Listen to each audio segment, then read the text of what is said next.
Allison. I want a divorce. I see. Regardless of the reason, I can't live with someone who's had an affair. Let's get divorced right away. I printed out the divorce papers on the computer and thrust them in front of David. File it now. We'll see each other at the court. I'm sorry for hurting you. But thank you for understanding. We will be happy. When David and Sandy were about to leave, Sandy came close to me and whispered softly, "It's going to be a life of luxury from now on. Sorry for stealing David from you?" After saying that, Sandy showed a triumphant expression, linked arms with David, and left. After all the procedures were completed, Sandy stretched out and spoke to me. Finally, it's over. Well, it had to be done for me to be happy with David. Good luck living on beans, Allison. With a triumphant expression, Sandy looked down on me and laughed. I didn't respond, and David, looking puzzled, joined in the conversation. Why does it turn into a conversation about Allison being poor after divorcing me? Huh? Because you're divorcing the high-earning David. So the housewife Allison will lose her income, right?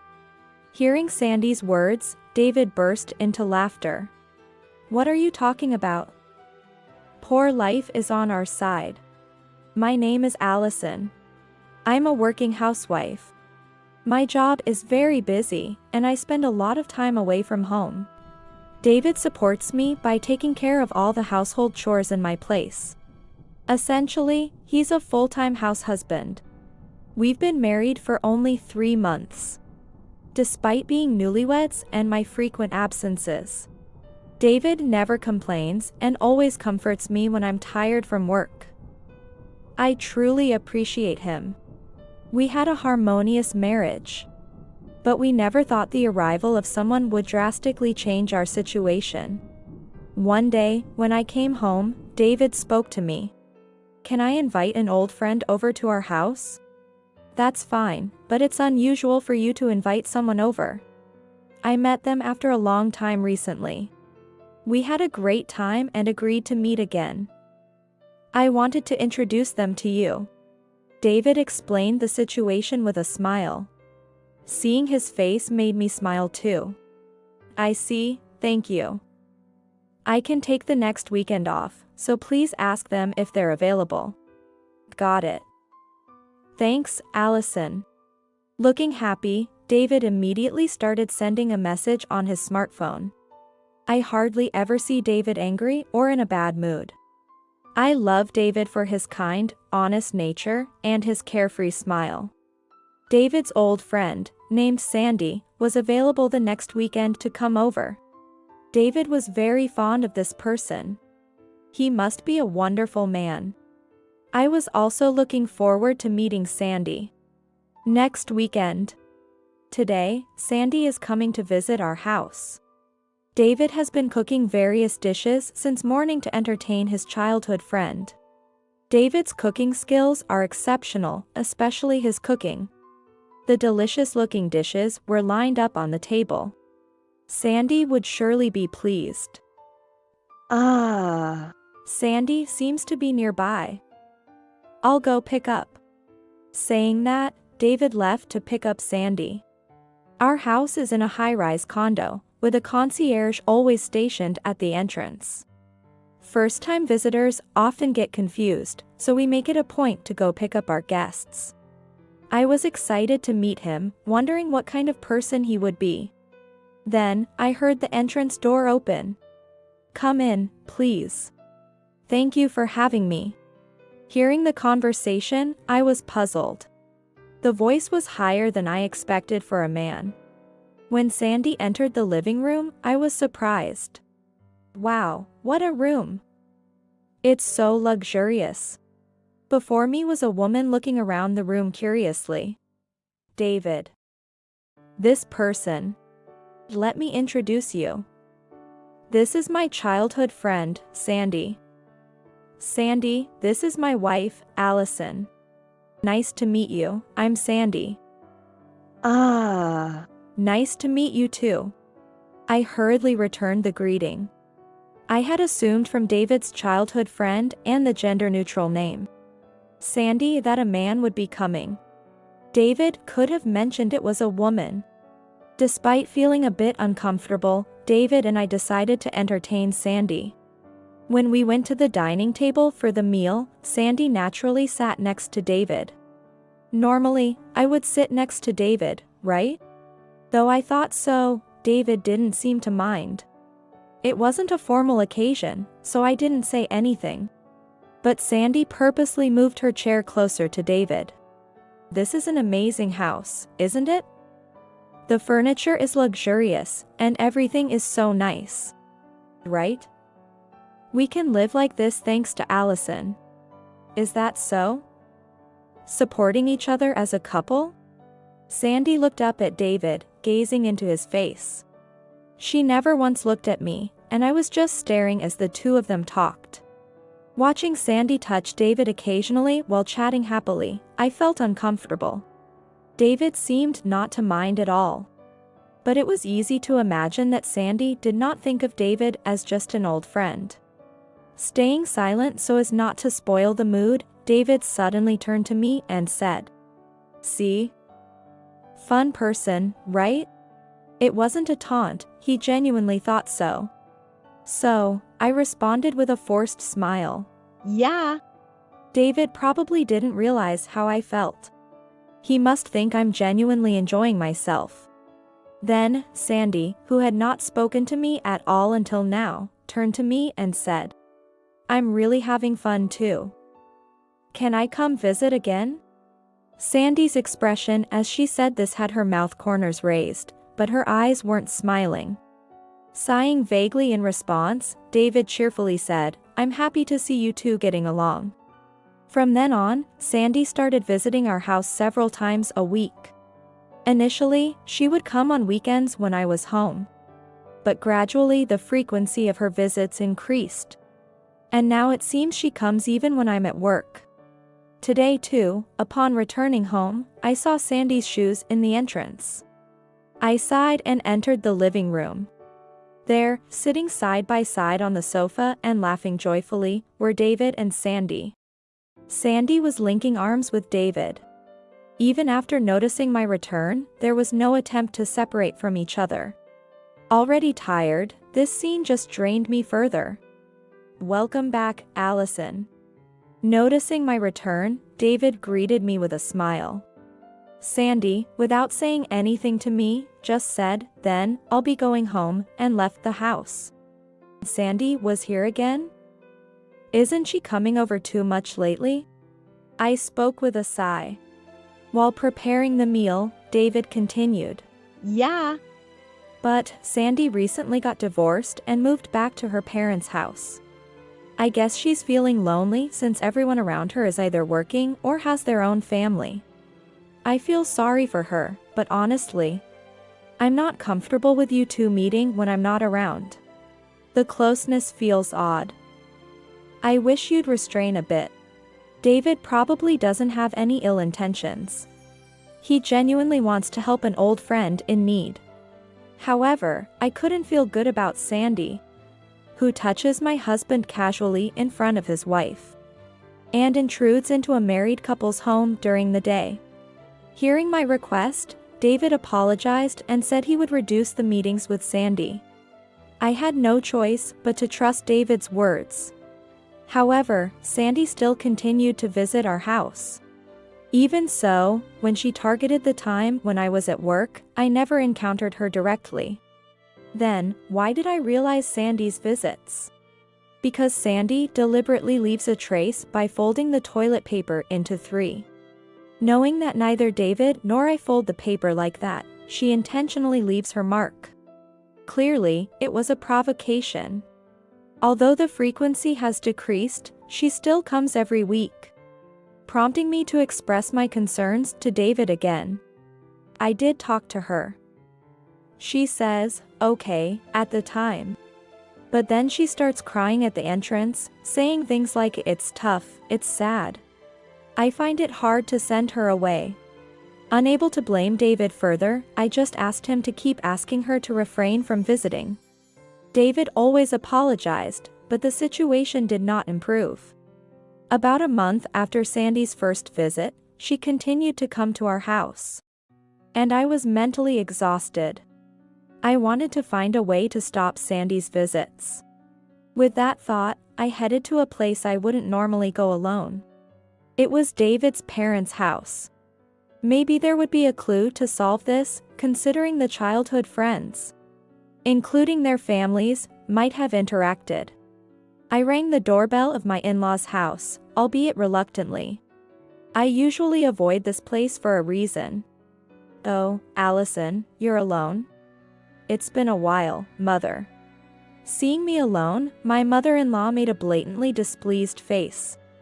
The reason was this mother-in-law. I was disliked by her. "So, what brings you here all of a sudden?" "Nothing in particular. I hadn't shown my face for a while, so I thought I'd come to greet you. Your visit doesn't make me happy at all. I could tolerate it if David was with you, but I don't want to waste my time on you alone." Being spoken to this harshly was almost refreshing. Arguing back would only make things worse. The best strategy was to smile and let it pass. Such an uncharming daughter-in-law. If someone like Sandy were my daughter-in-law, we could have built a good relationship. I was surprised to hear Sandy's name from her. It was fortunate that the topic came from her, so as not to arouse suspicion. My mother-in-law continued talking without paying me any mind. David and she have been close since they were young. She used to say, "I will marry David." And then, he ends up marrying a woman who can't even manage household chores. Who doesn't care for her family? I'm really disappointed. I'm sorry for my shortcomings. Without making excuses, I admitted my fault. Yet, my mother-in-law kept grumbling about me, repeating, "He should have married Sandy," several times. If David and Sandy were to marry, my mother-in-law would be overjoyed. With that thought, I listened to her nagging absent-mindedly. 2 months after Sandy's first visit, her visits continued. It was around the time I became indifferent to the tri-folded toilet paper. "Allison, there's something important I need to talk about." David, always smiling, approached me with a serious face this day. The atmosphere made me tense. "Yeah, what is it? Are you free this weekend? I'd like to have a talk." "I'm okay, but can't we talk now?" "No, I think the weekend would be better." With that, David left the living room. What could this important talk be about? Our relationship seemed fine when we were together. Could the talk be about Sandy? A slight unease crept in. I felt a mix of wanting to get the talk over with and not wanting the weekend to come. On the promised weekend, my suspicion was confirmed. Sandy was there, looking unsurprisingly part of the conversation. David was the first to speak. "Allison, I want you to divorce me." I had somewhat anticipated this. Perhaps our marriage might end. Yet, I had hoped he would choose me in the end. To think our marriage could end so abruptly over one woman, not even half a year in. It felt like a blow to the head, making me dizzy. I like being depended on. You being busy with work and leaving the housework to me made me feel needed. It made me feel like I was supporting you. I thought so, too. Dispelling stereotypes that men should work outside and women should do housework. Supporting each other with what we're good at or enjoy seemed right. I thought we could make it work with David. But she can't do anything on her own. She can't live without me. I have to support her. David truly believed that. His desire to help those in trouble, to be the support, was genuine. Whether it's right to abandon his wife to help someone else is questionable, though. Glancing at Sandy, she looked down, not seeming remorseful at all. A remorseful person wouldn't sit deeply on a sofa with crossed legs. probably looking down on me, thinking she finally stole David. This might be considered one of David's flaws. Suddenly, worrying about it seemed foolish. David's nature won't change. Even now, he probably feels a bit guilty, but his actions stem from a spirit of helping others. If I thought of it as service, continuing to refuse divorce, believing he could cut ties with Sandy, seemed unlikely. Staying married to David felt like a lifelong issue. Divorcing seemed the quickest solution. I see. Regardless of the reason, I can't live with someone who's had an affair. Let's get divorced right away. I printed out the divorce papers on the computer and thrust them in front of David. File it now. See you later at the court. David seemed taken aback by my quick action but took the divorce papers and started filling them out right there. I'm sorry for hurting you, but thank you for understanding. We will be happy. Saying so, David handed me the filled-out divorce papers. I silently accepted them. As David and Sandy were about to leave, Sandy came close to me and whispered softly, "It's going to be a life of luxury from now on. Sorry for stealing David from you?" After saying that, Sandy showed a triumphant expression, linked arms with David, and left. They seem to have a big misunderstanding, but it's not my place to correct it now. Regarding the divorce, I decided to hire a lawyer and go through settlement negotiations. Since we didn't have children, the discussion would mainly involve dividing assets. Today, David, Sandy, and I were supposed to meet at the lawyer's office to talk. David declared he would accept my demands. Sandy expressed dissatisfaction, but David silenced her, saying it was only natural since they hurt me. I demanded a division of assets I had a right. After settling everything, Sandy stretched and spoke to me. Finally, it's over. Well, it had to be done for me to be happy with David. Good luck living on beans, Allison. With a triumphant expression, Sandy looked down on me and laughed. I didn't respond, and David, looking puzzled, joined in the conversation. What are you talking about? Beans, what does that mean? Well, you're divorcing David, right? You'll have to live in poverty from now on. So, I thought you'd be stuck eating beans to save money, poor thing. Why does divorcing me mean Allison will be poor? Huh? Because, you're divorcing the high-earning David. So the housewife Allison will lose her income, right? Hearing Sandy's words, David paused for a moment, then suddenly burst into laughter. What are you talking about? Poor life is on our side. What? Sandy looked at David and me, her eyes wide in surprise. I chose not to join the conversation. David, holding his stomach, struggled to continue speaking. I told you Allison is a CEO. I never said I was working, did I? You did say that, but I thought it was a joke. That's true. Why would I lie about that? I'm the stay-at-home husband. And Allison has been supporting us. She's the CEO of the famous ABC company. Hearing the company name, Sandy turned to me in shock. ABC company. As in the ABC company with annual sales of $1,500 million reported on the news. The famous one? You're joking, right? It's an honor you recognize me. Let me introduce myself again, I'm Allison, the CEO of ABC company. I pulled out a business card and handed it to Sandy. Sandy took the business card slowly, looking stunned. The company name was clearly written on the card. Sandy's hands were trembling slightly. Why? David's mother said he was an elite with a high salary. How can this be? Hearing this, David looked surprised. While I thought to myself that Sandy and my mother-in-law were in cahoots, I remained silent and listened to their conversation. Why would Mom have such a misunderstanding? You've talked about this with Allison, right? But your mom said it's unthinkable for a woman to earn money. She also said a woman should do all the household chores. Calling someone who can't fulfill a wife's duties the worst, among other things. That's ridiculous. Such thinking is outdated. David sighed, seemingly disgusted by his mother's views. But I chose Sandy over Allison. It's not for the money, but for love. You understand that, right? David said this with a smile while looking at Sandy. But Sandy remained dumbfounded, not even sure if she was following the conversation. Can we consider this discussion over? You've agreed to everything, right? Yeah. This wraps up our procedures. I'm sorry for hurting you, Allison.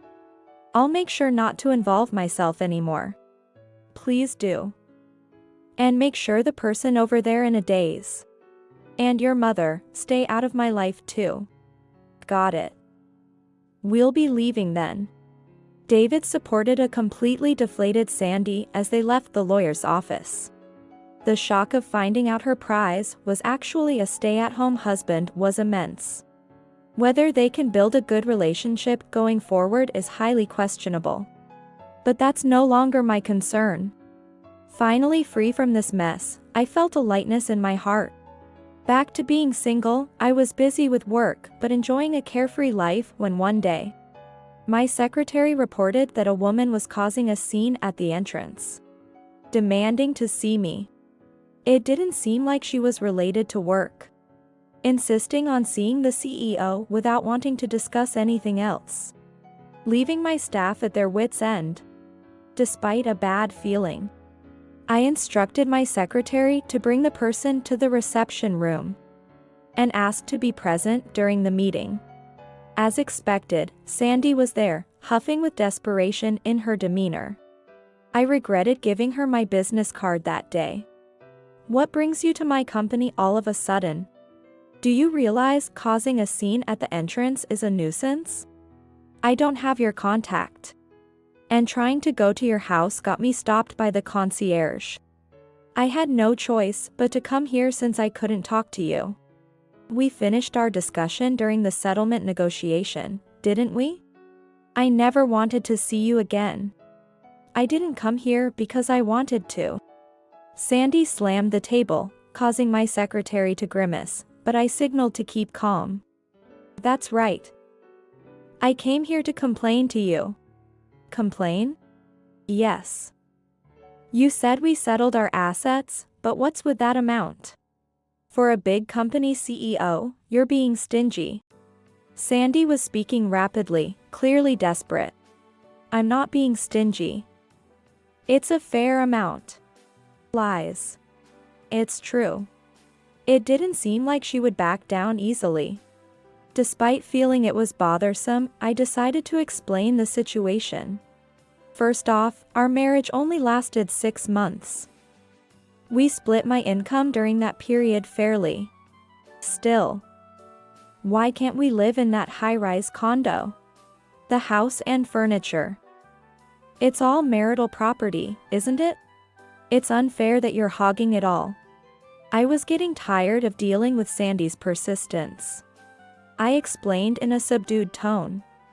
I remember you looking around my house the first time you came, which was quite unpleasant. Indeed, if we had purchased them after getting married, they would be considered marital property, as you said. What do you mean? That tower mansion and all the furniture in the house were bought when I was single. So, everything belongs to me. There was never a chance for you to live there. Faced with one reality check after another, Sandy couldn't hide her shock, whispering faintly. I thought marrying David would give me access to wealth, the condo, and luxurious furniture. All of it. It's unfortunate you fantasized about that. But you did get a kind husband who's good at housework. Be satisfied with that. That's right. That's the problem. Hearing my words, Sandy seemed to snap back to reality, raising her voice. What's the problem? David wants me to work.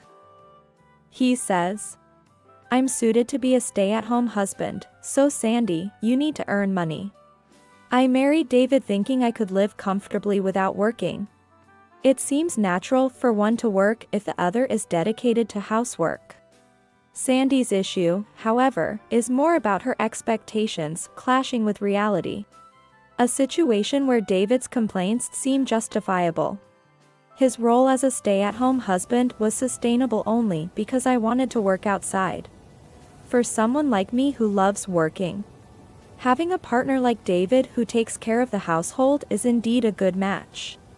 I've always lived at my parents' house and never really worked properly.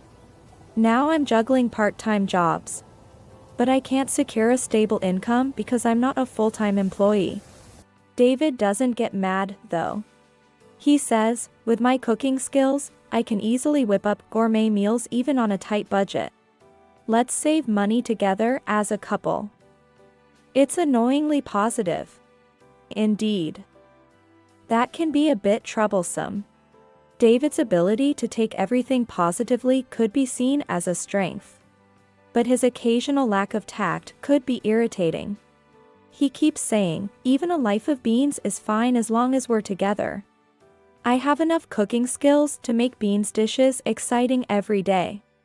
I thought you'd be the one struggling with such a lifestyle, and I felt good about it.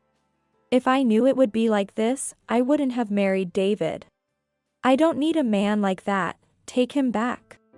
Her frustration likely stems from not being able to live the luxurious life she envisioned. Being forced into a poor lifestyle and living with a nice, but financially incapable husband. It's karma for being so self-centered.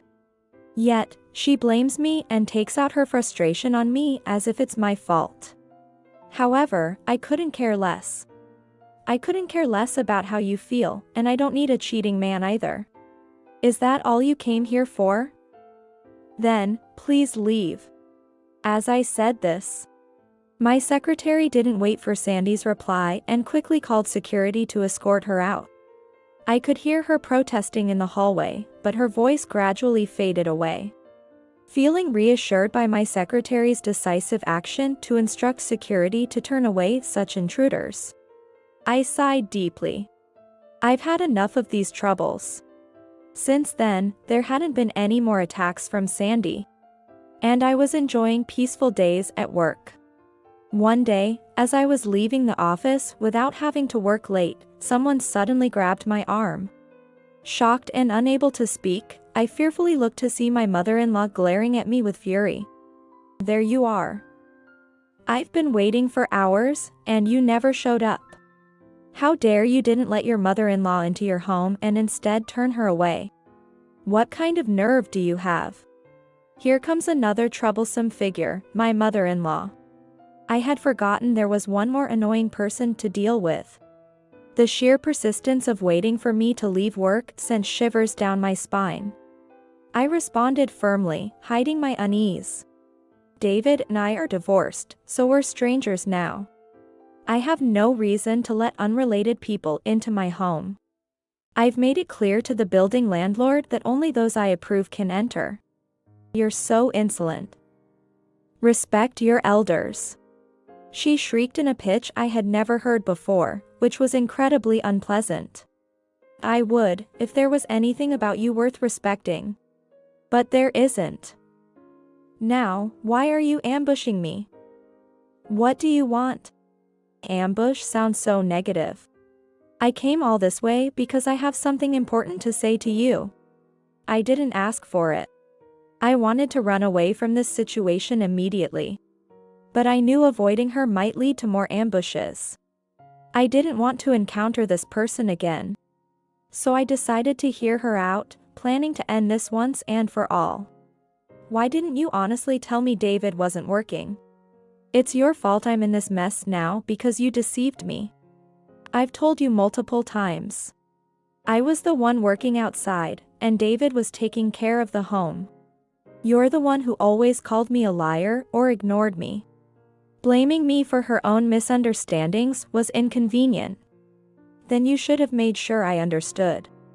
I started living with David and his wife thinking I could enjoy a luxurious life. But the house isn't a high-rise condo, and it's beans every day. I can't take it anymore. So, you were also after the money. Like Sandy, you suffer because you rely on others' wealth. Shut up. It's all your fault I'm suffering like this. You should pay for my living expenses for the rest of my life. That's absurd. There's no way that's going to happen. Didn't your husband work? Even if David and Sandy lack the means, you should be able to get by for the time being, right? Yes. My father-in-law is still alive but has been on long-term assignments away from home for many years, rarely returning to his family home. Nonetheless, there were occasions when we met, and he always treated me very kindly.